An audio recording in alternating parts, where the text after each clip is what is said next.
निवास स्थान तथा उसका कर दायित्व, रेसिडेंस एंड टैक्स लायबिलिटी। आयकर अधिनियम के अंतर्गत किसी करदाता का कर दायित्व उसकी निवासी स्थिति, रेसिडेंशियल स्टेटस पर निर्भर करता है। निवासी स्थिति से तात्पर्य गत वर्ष में उसके भारत में रहने की दिनों की संख्या पर निर्भर करता है। यहाँ पर ध्यान देना है कि निवास स्थान और नागरिकता दोनों अलग अलग चीज़ें हैं। एक भारतीय अनिवासी हो सकता है और एक विदेशी निवासी हो सकता है। किसी व्यक्ति की निवासी स्थिति प्रत्येक वर्ष बदल सकती है, परंतु नागरिकता प्रत्येक वर्ष नहीं बदल सकती है। यानी एक भारतीय व्यक्ति एक वर्ष में साधारण निवासी, असाधारण निवासी या अनिवासी हो सकता है।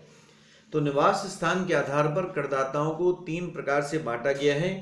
वे व्यक्ति जो भारत में निवासी हैं अर्थात साधारण निवासी हैं, दूसरा असाधारण निवासी और तीसरा होता है अनिवासी व्यक्ति। भिन्न भिन्न प्रकार के करदाताओं के लिए निवास स्थान का निर्णय करने के नियम भी भिन्न भिन्न हैं। इनको हम अलग अलग तरीके से अध्ययन करेंगे। सबसे पहले इंडिविजुअल पर्सन होता है व्यक्ति। तो व्यक्ति के संबंध में व्यक्ति साधारण निवासी कब बनेगा, असाधारण निवासी कब बनेगा, अनिवासी कब बनेगा, इसके नियमों की जानकारी रखना जरूरी है।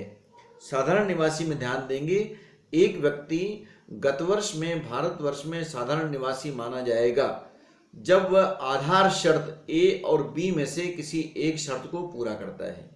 अब ए शर्त है गत वर्ष में कुल मिलाकर कम से कम 182 दिन भारतवर्ष में रहना चाहिए, अथवा यदि ये शर्त पूरी नहीं करता तो बी है गत वर्ष के पूर्व के 4 वर्षों में कम से कम 365 दिन तक भारतवर्ष में उसको निवासी रहना चाहिए, और साथ ही साथ गत वर्ष में भी वह व्यक्ति 60 दिन भारतवर्ष में रहता हो तो 2 आधार शर्तों में से एक शर्त को पूरी करता है।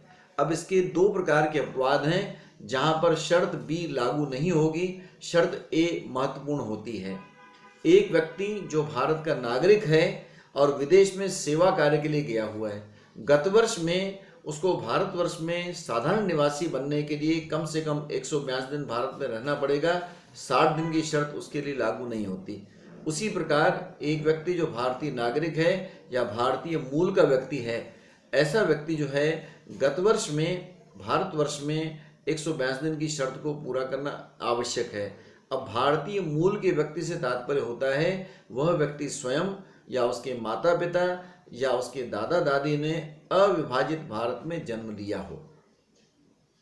अब ये आपका क्लियर चीजें हो गई। साधारण निवासी बनने के लिए आधार शर्त ए और बी में से एक शर्त पूरी करने के साथ साथ 2 एडिशनल कंडीशन जो है उसको भी फुलफिल करना जरूरी होता है। अब ये अतिरिक्त शर्तें हैं, वह गत वर्ष के पूर्व के 10 वर्षों में कम से कम 2 वर्ष तक भारतवर्ष में एज ए रेसिडेंट रहा हो, अर्थात निवासी बनने की शर्त ए और बी को 10 में से 2 साल तक पूरा किया हो। दूसरा कंडीशन है गत वर्ष के पूर्व के 7 वर्षों में कुल मिलाकर 730 दिन भारतवर्ष में रहा हो। अब ए और बी में से एक शर्त पूरी करता है और बाद की दोनों अतिरिक्त शर्तें भी पूरी करता है तो वह व्यक्ति भारतवर्ष में साधारण निवासी कहलाएगा। दूसरी कंडीशन असाधारण निवासी, शर्त ए और बी आधार शर्तों में से एक पूरी करता है और बाद की दोनों एडिशनल कंडीशन पूरी नहीं करता, असाधारण निवासी कहलाएगा। और यदि कोई व्यक्ति निवासी बनने की आधार शर्त ए और बी में से किसी को पूरा नहीं करता तो वह इसके अंतर्गत आपका अनिवासी कहलाएगा। ये निवास स्थान के संबंध में एक व्यक्ति के, इंडिविजुअल पर्सन के क्या नियम होंगे उनको मैंने क्लियर करने का प्रयास किया है। Thank you.